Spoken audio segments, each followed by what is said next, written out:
Oi pessoal, tudo bom? Bom, como vocês sabem, sou a professora Ana Beatriz Souza, da Escola Municipal Átila Nunes, e venho aqui apresentar o material da semana de 17 de agosto do nosso material de complementação escolar, revisitando o primeiro semestre de 2020. Esse mês nós estamos utilizando a grande obra do maestro Tom Jobim, vocês devem estar lembrados disso. E nesse material que veio, não será diferente. Então, vamos lá. Não esqueçam sempre daquelas dicas que a gente passa, de anotar tudo no caderno, principalmente a semana da tarefa, a semana de hoje, 17/8, e o título do conteúdo. O título do conteúdo está lá em cima, escrito Revisitando o MCE, ou ainda o nome do texto ou do material que você está utilizando, tá bom? Leia atentamente todos os textos que tem na apostila, sejam eles informativos ou sejam eles as fontes históricas para vocês trabalharem. Todas as palavras difíceis, procurem sempre no dicionário o significado e tentem anotar. Tem um bloquinho ou até mesmo no próprio caderno, anotem as palavras difíceis daquele material daquela semana. E fique sempre atento ao enunciado das questões para poder responder exatamente o que foi perguntado, para não fugir disso. E não se esqueça jamais, deixe tudo registrado no seu caderno, porque esse é o seu material de estudo. Então, tenha um ótimo trabalho, vamos começar. Bom, material complementar do mês de agosto, nós estamos revisitando o conteúdo do primeiro semestre, de uma forma completamente diferente. Nós vamos revisitar todo esse conteúdo utilizando como um pano de fundo, como uma base, a obra do grande maestro Antônio Carlos Jobim. E essa semana nós vamos usar duas canções, Corcovado e Águas de Março. Ambas canções são muito conhecidas, são muito famosas e já foram cantadas por artistas de diversos países, principalmente com artistas dos Estados Unidos, que são super fãs da bossa nova brasileira, bossa nova essa que foi levada pelo maestro Tom Jobim para lá, quando se apresentou principalmente com Frank Sinatra e se tornou um dos maiores sucessos no mundo. Então a música Corcovado, que a letra está aí, você tem uma história por trás dessa música. Dizem que um belo dia ele estava na sua casa, na rua Nascimento Silva, em Ipanema, casa que ele mesmo desenhou, ele que projetou, porque ele começou a fazer a faculdade de arquitetura e acabou parando para se tornar maestro. E da sua sacada ficou olhando o Morro do Corcovado. Se vocês podem lembrar, vocês devem lembrar, o Corcovado na verdade é a montanha. Em cima do Corcovado fica a estátua, a imagem do Cristo Redentor, o monumento. Então, da sacada da casa dele, lá na Nascimento Silva, em Ipanema, ele olhava o Morro do Corcovado e o monumento do Cristo Redentor. Daí surgiu a ideia de Corcovado, que foi regravada por vários cantores brasileiros, mas também esses cantores americanos que estão aí embaixo para vocês conhecerem. Johnny Metz, Tony Bennett, Doris Day e Nancy Wilson. E no finalzinho é interessante ver que, na verdade, toda música fala que a felicidade é algo muito simples. Então, se vocês prestarem atenção na letra da música Corcovado, ele fala sobre a simplicidade do que é ser feliz. E aí nós vamos para a segunda letra, que é Águas de Março. Essa talvez seja uma das músicas mais conhecidas dele, principalmente no dueto, na dupla que ele faz com a Elis Regina.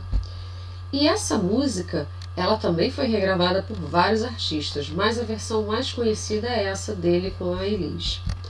E sobre o que é, como que essa música foi composta? Dizem, e aí a gente buscou na internet a história dessa música, chegou nessa página que está aí embaixo a fonte, com um relato da esposa dele, que ela foi composta no março, claro, de 1972.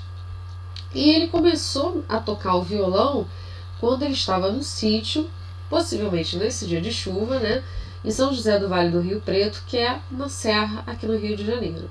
Bom, ele estava cansado porque estava há bastante tempo tentando terminar um trabalho. Só que ele não conseguia terminar. acabou rascunhando um pedaço de papel de pão, algumas palavras soltas. Chegando no Rio de Janeiro, ele acaba concluindo essa canção em uma tarde. Assim que ele termina, ele chama os amigos e mostra o que ele fez. Logo depois, ele tira um papel todo amassado do bolso, toca o violão e canta essa música que é maravilhosa. E dizem que ele ficou tão empolgado, mas tão empolgado com a letra dessa música, que qualquer pessoa que chegasse na casa dele naquele momento, naquele março de 72, tinha que ouvir ele no seu violão, dedilhando no seu violão Águas de Março. O que deveria ser ótimo. Bom, ela teve ao menos duas grandes fontes de inspiração, né? Que é um poema, O Caçador de Esmeraldas, do grande poeta brasileiro Olavo Bilac, que dizia mais ou menos assim: foi em março, ao findar da chuva, quase a entrada do outono, quando a terra em sede requeimada, bebera longamente as águas da estação. E a outra é uma música gravada com sucesso por um cantor que é até desconhecido, chamado J.B. de Carvalho, do conjunto Tupi, que ele diz: é pau, é pedra, é seixo miúdo, roda baiana por cima de tudo. Então, a pessoa que fez o maior sucesso foi a Elis Regina, que vocês devem conhecer a filha dela, a Maria Rita, que é uma grande cantora, até hoje faz um enorme sucesso. E logo abaixo está a foto da Elis, já é falecida também, e a capa do LP. Para muitos nem sabem o que é LP. O LP é o nosso avô do CD, Elis e Tom, que talvez tenha sido um dos maiores sucessos da carreira de ambos. Bom, então vamos lá para o nosso material complementar dessa semana. Então, o material de história para o 8º ano está entre as páginas 4 e 5. E não esqueçam, lá em cima, a gente pode aprender mais sobre o Tom Jobim, lá no podcast do Tom, nesse endereço.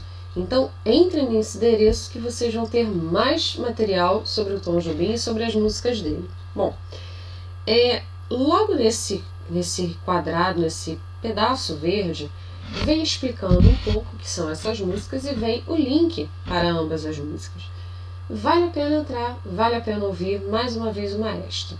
E aí, como que a gente juntou a música do maestro Tom Jobim com o material de revisão de história do primeiro semestre?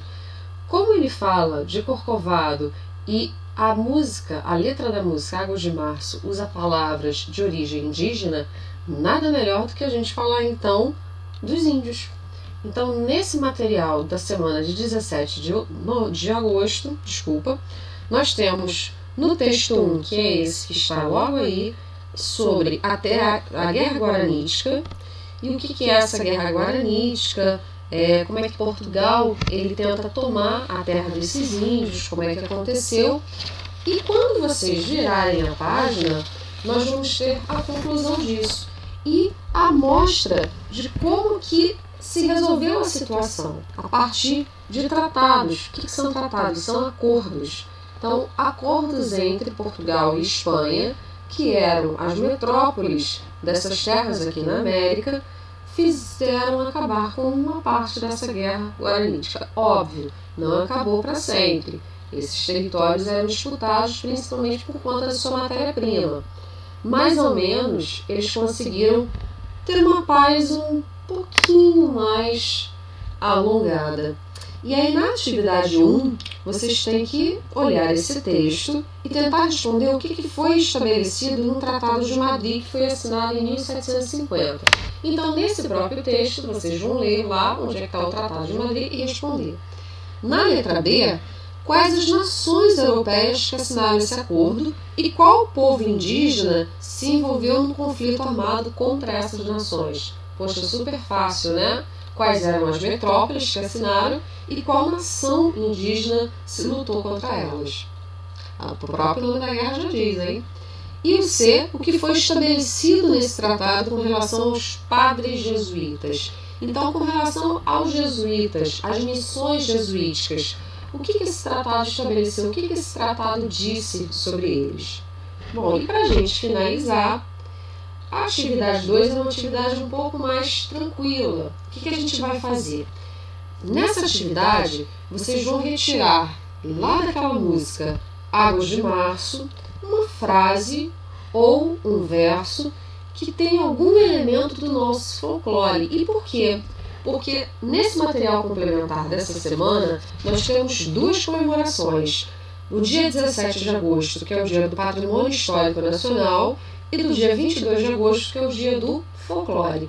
Então, nada mais, nada menos importante do que a gente juntar a grande música do maestro Tom Jobim com o nosso folclore. Então, escolha uma frase ou um verso bem legal, achem nela termos que são ligados ao folclore e pode ser também a nossa tradição, uma tradição cultural antiga, uma tradição dos seus avós, bisavós, de pessoas bem mais antigas, e escreva no seu caderno, tá bom?